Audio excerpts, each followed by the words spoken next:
In this video I'll share with you an easy way to sew around a circle when attaching a band to a piece of your garment. So it can be difficult to get the seam allowance underneath the foot and the needles when you first start stitching. So chop a wedge out of the seam allowance measuring 1 centimetre deep by 2 to 3 centimetres long, and you'll be able to start your stitching exactly on the place where the seam allowance is needed to be created. As you're stitching around, make sure that you're sewing the correct seam allowance. So for most of the My Handmade Wardrobe garments, it's 1.5 centimetres. And continue stitching all the way around. I've sped up this video, but of course you don't need to sew this fast. Take it nice and slowly and you'll get a nice neat finish.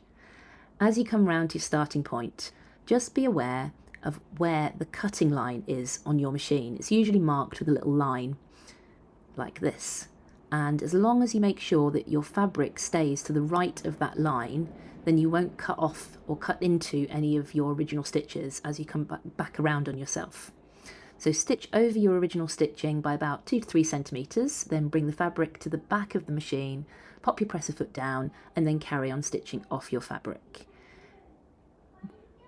This will leave a nice neat finish and you can thread your thread tails back in on themselves.